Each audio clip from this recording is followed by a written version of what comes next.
Alright, welcome back to another Tennessee Valley Railroad Museum video. I'm gonna ride the train.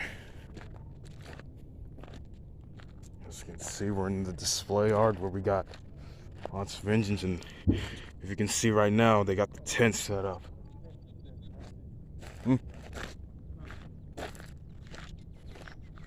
There's 857, and there's a bird on there. We'll go.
Check it out, y'all.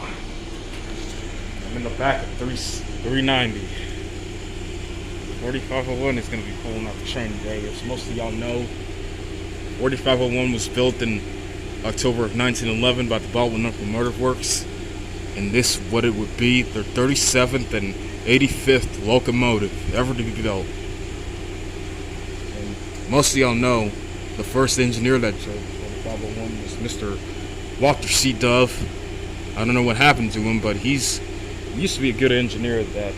He brought 4501 under its own power, to here. And when he got here, he just wanted Paul Merriman, who found the 4501 and bought it, wanted to run it immediately, as he wants pulled the whistle cord so much. Grand Junction. First and foremost, we need to get the entire train enjoy the rock. Direct wide east. So today we're going to oh my God, this is so cool! railroad mechanisms to be able to utilize the train as far as running the line. Oh, fuck! The car. So just on the other side of the graph, if you want to travel. Oh, the steam going out. The steam going out. So this is sort of the last take rolls over that three-way split and somehow the back of the type of plane locomotive and all this passenger cars overran on the corner up to the top of the river center of Rocky when you turned off Cromwell Road and entered and made your way down to a parking lot. So it's been a long time.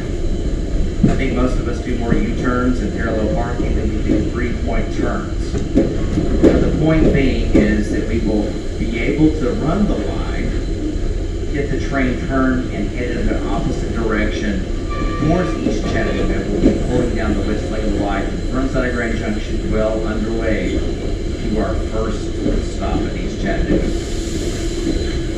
Now, as far as the direction of travel is concerned, currently to the left is our main line. That is a Norfolk Southern. You'll see occasionally the NSF accompanying those NS engines. And that mixed freight and coal trains over to your left. Now, that main line is very significant to the Railroad Museum in the fact that that line was completed in 1954. Now, just as soon as that line is in fact completed, the 3-mile stretch we're using today, once operated by the Southern Railway, once they built that 1954 line, the 3-mile stretch we're using today for our missionary vehicle is abandoned. Now, who would have thought later that the Southern Railway would donate this property to the museum and we would utilize it for our missionary deployment trips. Now, I want you to understand, this is not meant to be a scenic, historical, as far as scenic views, but it is historical in the fact that it is part of the old right-of-way of the East Tennessee, Virginia, and Georgia, as well as our historical points along our trip on the left and the right, which I will in fact point out. Once we arrive, we'll be using a historical 1916 turntable to turn our 1911 steam locomotive around. The significance of your locomotive of the day, which we started about a month ago, steam service. Our steam locomotive was the very first out of 182 MS-282 Mikados built for the Southern Railway. And out of those 182, will be the first and the only one left in existence that was not scrapped. So being the first locomotive by the Southern, at that point in time, not so significant, used as a freight locomotive, the Southern Railway needed a remedy to come up with a problem, and that is the aging 280. That's the wheel arrangement. These aging railroad locomotives, replacing those with one of those 282s that were built for the Southern.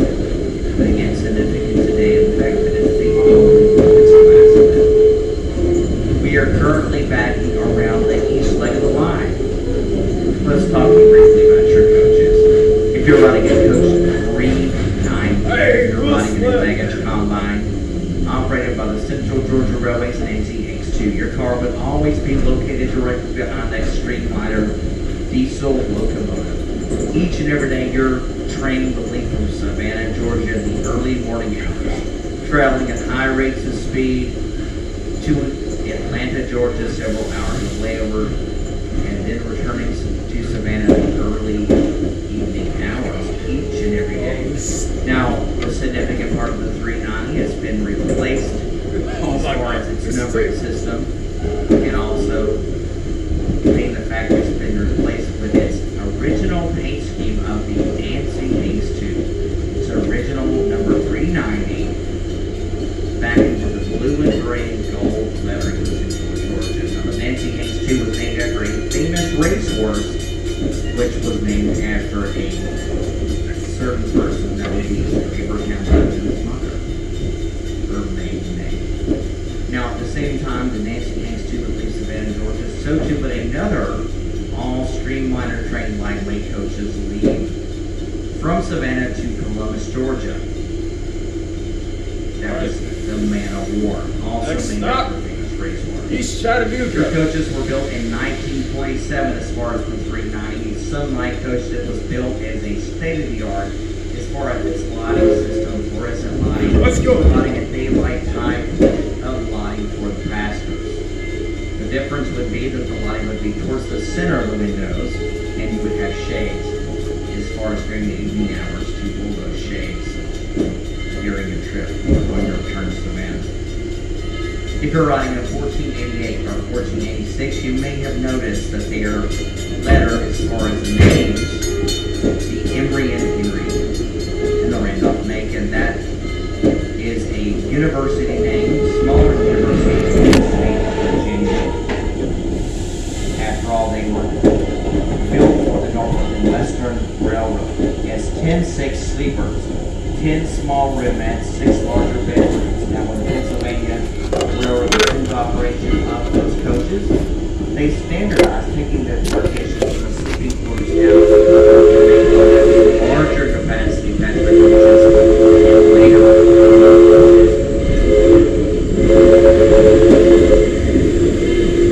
Now, one of those coaches has been returned to its original paint scheme of that burgundy Tuscan paint color and gold. And of course, the other one will go back to the original paint scheme. Now, look over to your left. Now, when I say look left today, I'm talking about the parking lot side and, of course, the coaches you see in our display are such as the Richmond Frederick Potomac in 1947, car built in 1947, 907. That's another Nancy Hicks car that would be 543, built in 1947 by the American Car Foundry. 1949. We're going to be crossing over the Missionary Bridge, or Chickamauga Dam, I'm sorry. And it was a bridge that was constructed, and there's the walkway. It's 50 feet above. And as you can see, there's a walking trail. I don't know if you can see through all that smoke and everything. It's a Thai gang.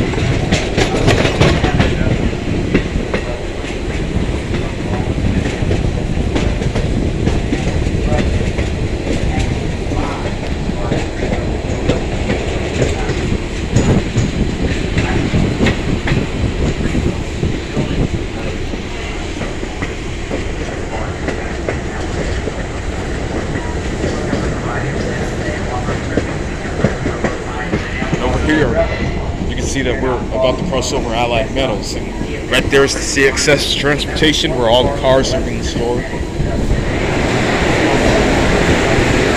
Oh, 4501's letting a blowdown go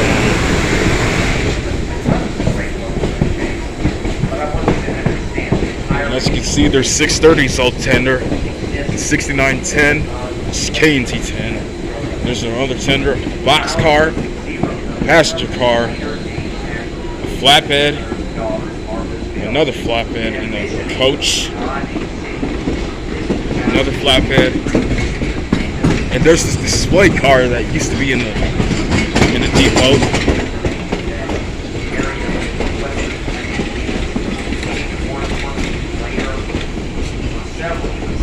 There's 37, there's 3170.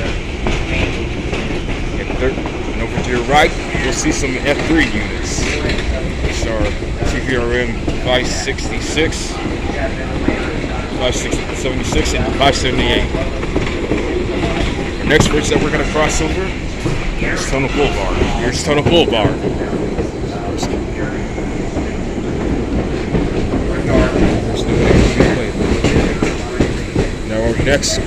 Now our next one is going to be Hitter. We're going to be going through the Missionary Ridge Tunnel. If you want to see that video, then make sure you go on my Facebook Live, because we're about to go through. Alright people, so we're about to go into East Chattanooga. And right here is Stevens Street, where there's home to a bunch of houses and a lot of neighbors.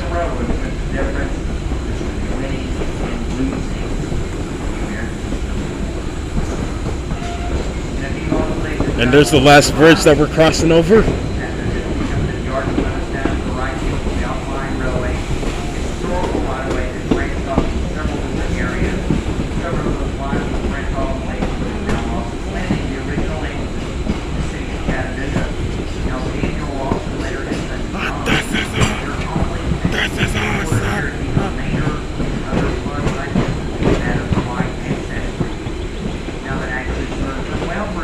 Alright people, we're about to come into East Chattanooga.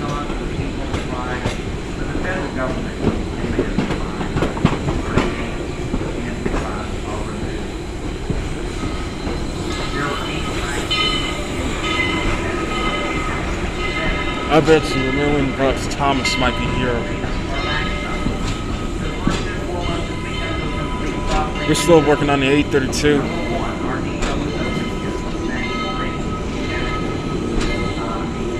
630 is right there.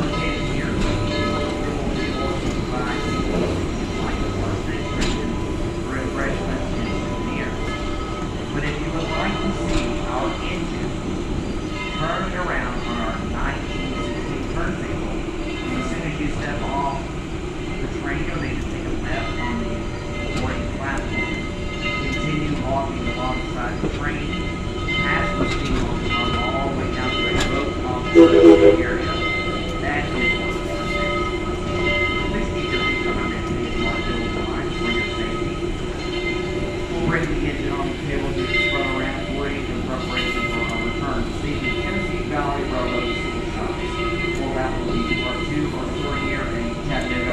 And I'm going to take you over to that. They're here. This is again not meant to be a scenic historical area. This is meant to be a Yes, 630, rail yard. 1829, This is where 606.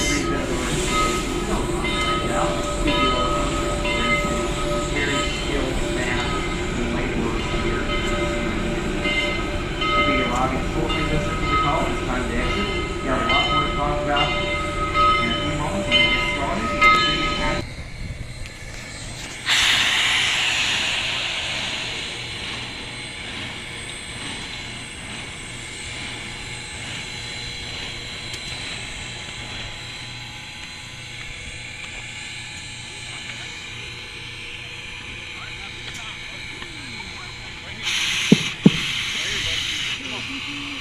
Welcome to East Chattanooga, ladies and gentlemen. Now, this was the original established property of the Tennessee Valley Railroad Museum. Now, I know that's a short 3-mile stretch, but imagine starting here and going only as far as to the portal, which we just exited. They were doing it. Now, not just a pun, but quite literally, this whole operation is a balancing act. In the center of this table is a 6-foot diameter bearing. And whatever locomotive with whatever weight associated with that locomotive, you have to get it balanced over that 6-foot bearing. So about 200 tons of weight. Now, ladies and gentlemen, even with a motorized table, it's going to become a little bit more difficult if you don't get the weight balanced over the bearing itself. Right there, right about, right there.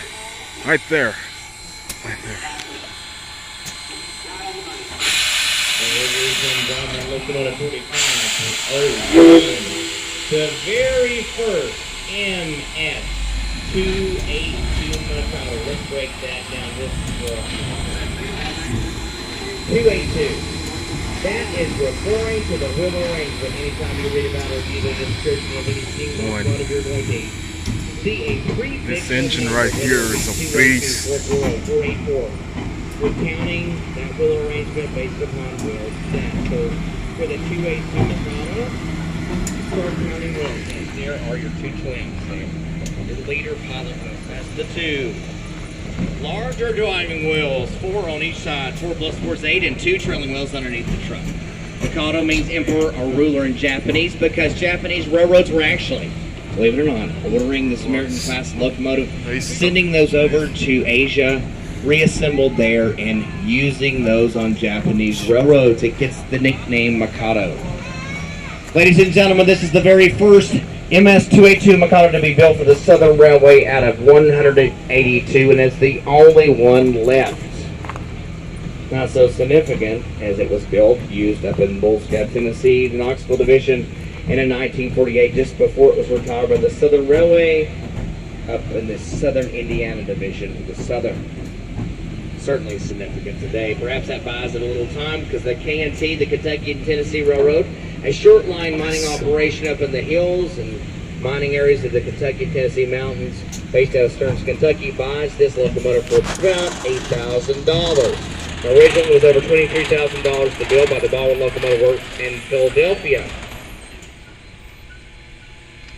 Excellent spot. So when we're talking about a locomotive costing over $23,000, sold for $8,000, but even small operating railroads were phasing out their steam and dieselizing their railroads. By 1963, the KNT had this locomotive up for sale for $5,000. $5,000. And when it was purchased by one of the two founding members of this railroad museum for $5,000, it operated on its own power network back in Chattanooga. In 2014, we put almost $1.5 million into the restoration of the locomotive you see today. Unbelievable. You can't do it. If you put the time there, everything you do. You can see that. Too much more shot really with that dirty. They saw that moment. Man, looking very closely. Part 2 of our tour here in Chattanooga. We'll need to meet you down at the walkway. The walkway being the cross of the train. Walk here from the train. I'll meet you down. $20 railroad full set. I'll be over there in a few minutes.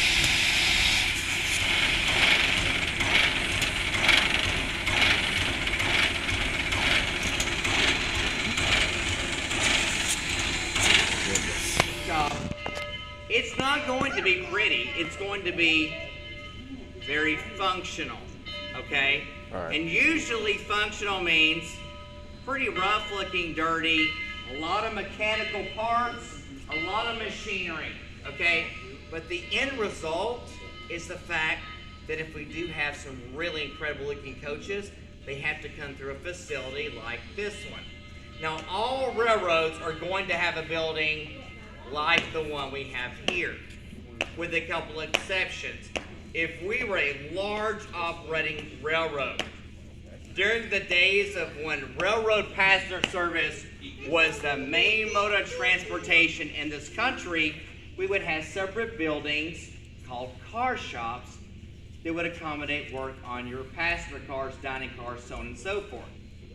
But as a museum, we do a little bit of everything. Steam, diesel, dining cars, 1924 heavyweight Pullman cars, 1926 cars, executive office cars, a little bit of everything.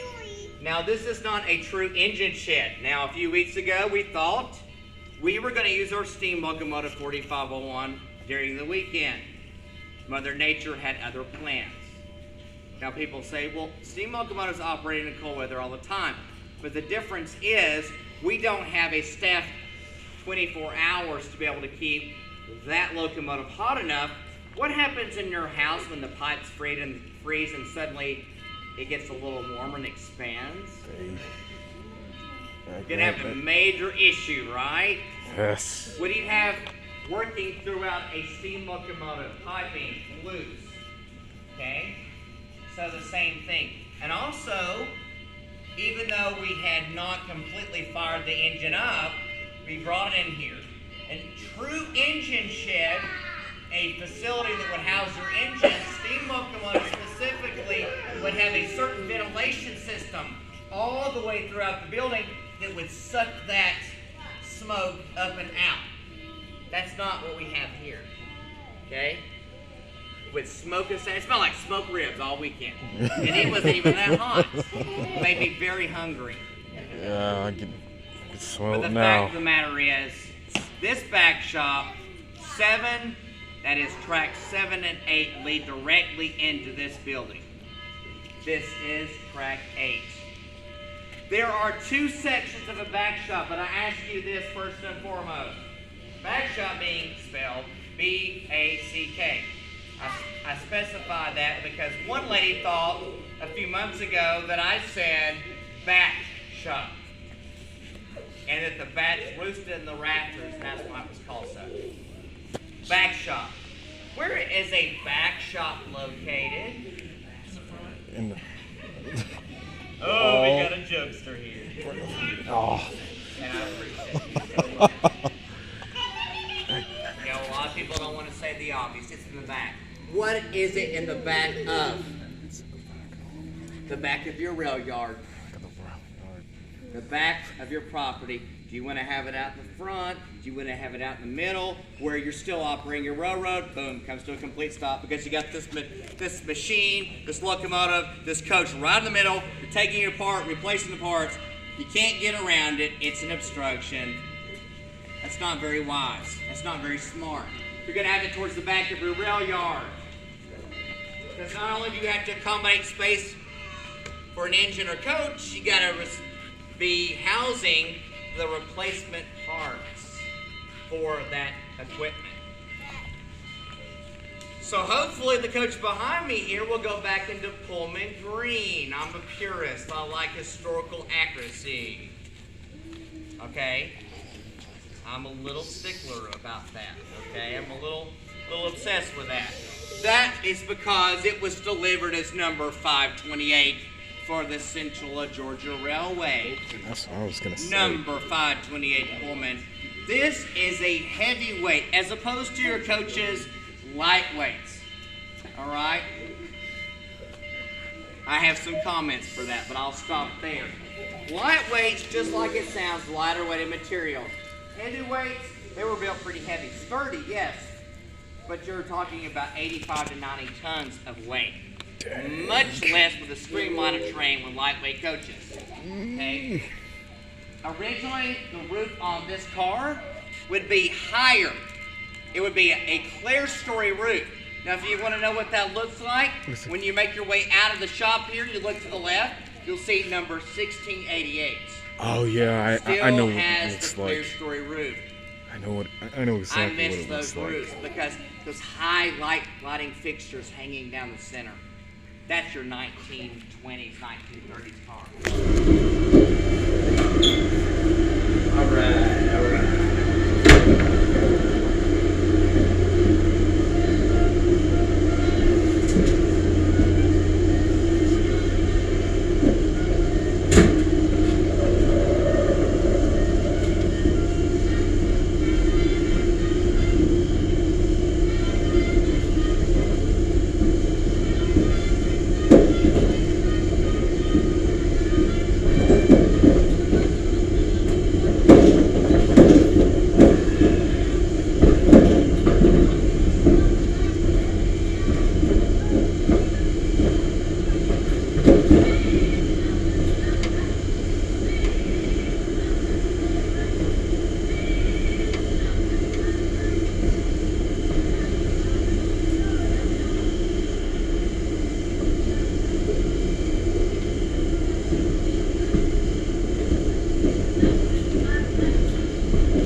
You know, they're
It only took us like 7 attempts. Oh my goodness, look at it, like it's on fire. Look, it's turning through.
Full park.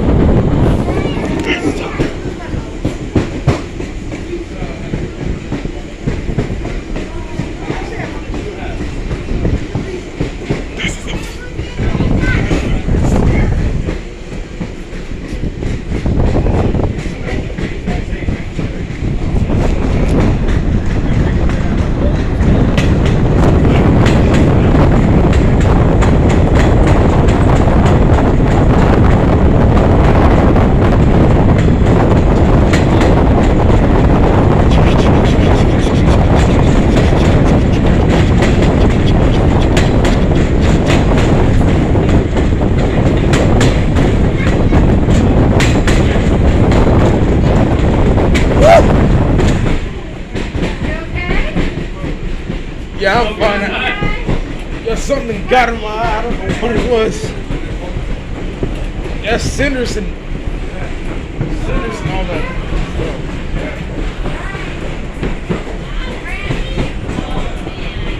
Here, I got you. Here.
In a minute, y'all gonna hear the whistle when we're about to come into the station.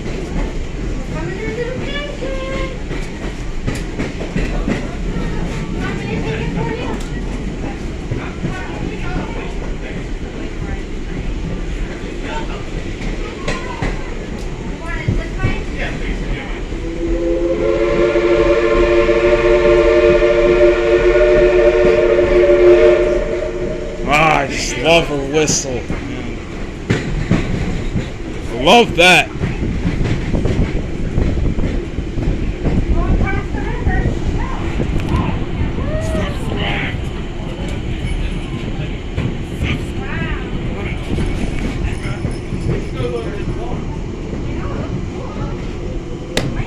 And it just continues? What the heck?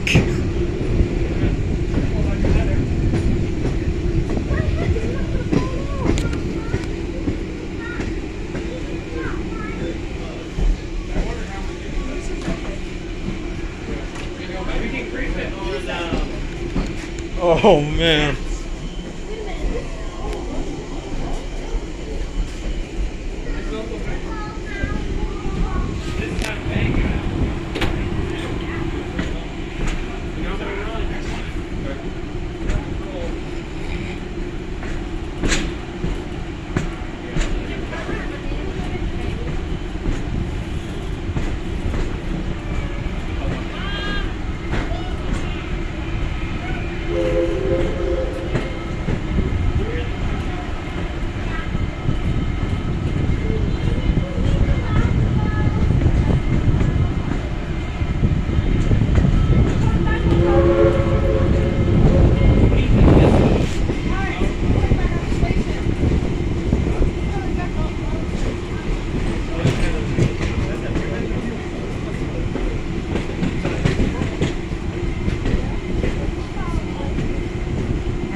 do thank you for riding with us today. We hope you have a wonderful rest of your Sunday afternoon and week ahead. Please come back and see us. Continue to check up on our updates at tvrel.com, where the Facebook page is very specific. Subscribe to the Western Road Fan! Our main page. We do appreciate your time and attention more than you can ever